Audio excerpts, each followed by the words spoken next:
ओम जय श्री हरि। वैशाख मास महत्य अध्याय 10। मैथिल बोला, हे ब्राह्मण, आपने कामदेव की स्त्री रति का चरित्र सुनाया। अब कृपया अशून्य शयन व्रत धारण करने की विधि कहिए। इसमें क्या दान होता है, कैसे पूजन किया जाता है तथा उसका क्या फल होता है।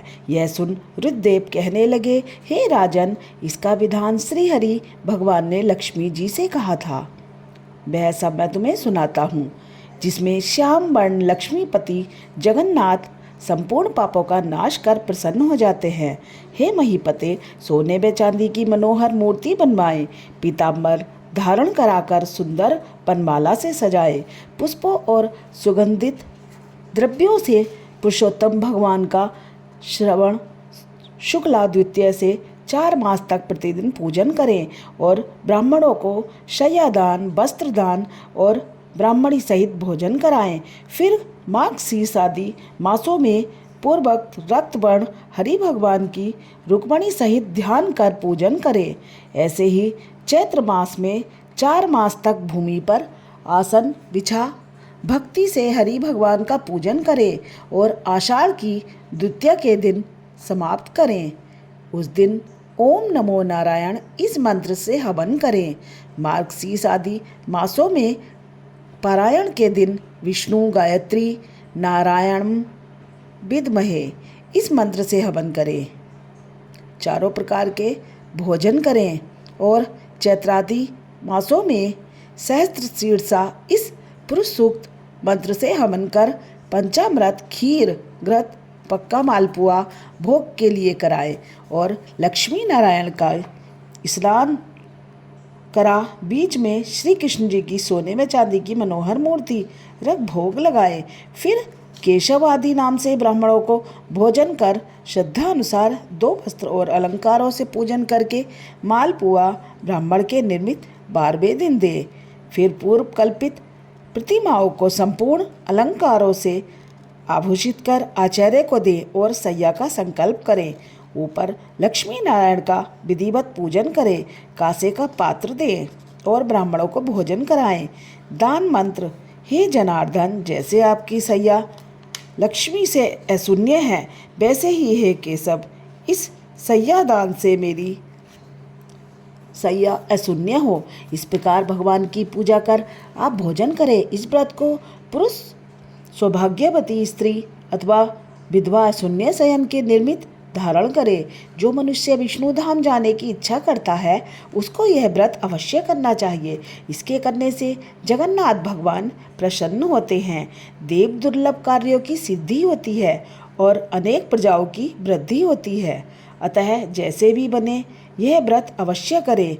यह वर्णन हो गया, अब तुझे और क्या सुनने की इच्छा है वह बता।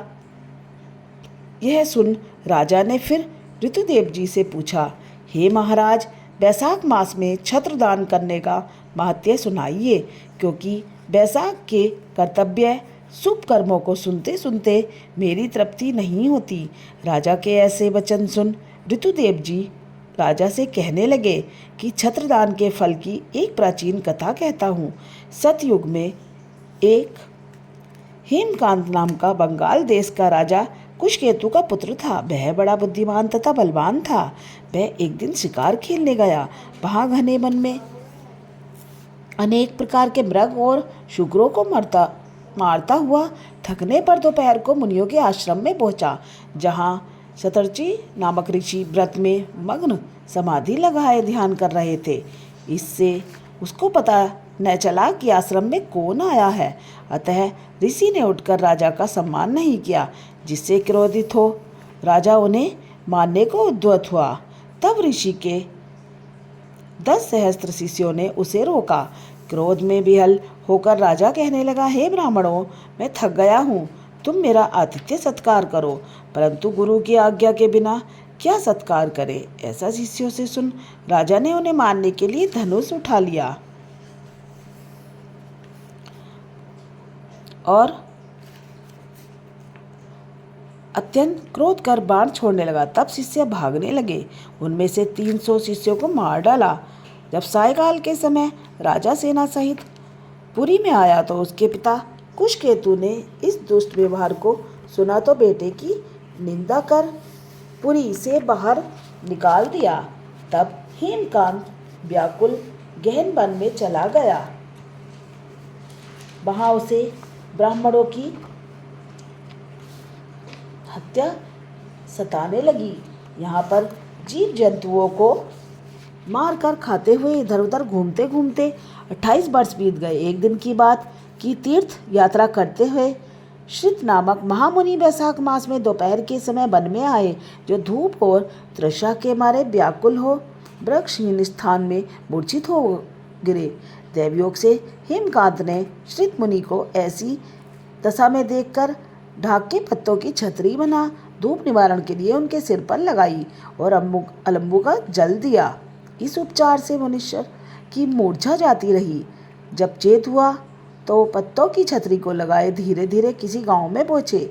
इसी पुण्य के प्रभाव से उसको 300 ब्रह्म हत्याएं दूर हो गई, जिससे हेमकांत को बड़ा विस्मय हुआ कि मेरी ब्रह्म हत्या कैसे दूर हो गई। इसी विचार में पड़ा था कि हेमकांत को संग्रहणी रोग उत्पन्न हो गया, जिससे प्रारंभ संकट जान व्याकुल हुआ। तभी उसे 3 पुरुष बड़े भयंकर यम के दूत दिखाई दिए। वह अपने कर्मों को सोचने लगा कि उसे क्षत्रिय दान का ध्यान आया, सो ही वह विष्णु भगवान का स्मरण करने लगा। तुरंत विष्णु भगवान ने अपने महामंत्री विश्व बक्सेन से को आज्ञा दी कि तुम जल्दी जाकर यमदूतों को रोको, क्योंकि हेमकांत ने वैशाख मास में धर्म किए हैं। इसलिए उनसे छुड़ाकर उनके पिता कुशकेतु राजा के पास ले जाओ और कहो कि विष्णु भगवान की आज्ञा अनुसार तुम हेमकांत को राज्य का भार सौंप दो। विष्णु भगवान की आज्ञा पा विश्वक्सेन हेमकांत को लेकर कुशकेतु के पास गए। जो बात विष्णु भगवान ने कही वही सभी उसको बता दी, जिनको सुनकर कुशकेतु ने पुत्र को सिंहासन पर बैठाया और स्वयं अपनी स्त्री सहित वन में तप करने चला गया। तब राजा हेमकांत ने वैशाख मास में कहे सब शुभ धर्मों को किया, जिसके करने से जितेंद्रिय दयालु पुत्र पौत्र आदि से संपूर्ण भोगों को भोगकर विष्णु लोक को गया। वैशाख मास के धर्मों से अधिक कोई बड़ा धर्म नहीं है। यह सभी पापों को नष्ट करने वाला है, मोक्ष प्राप्त कराने वाला है और श्री हरि की कृपा देने वाला है। हे प्रभु, जैसे आपने हेमकांत की रक्षा करी वैसे ही सभी की रक्षा करना। ओम जय श्री हरि।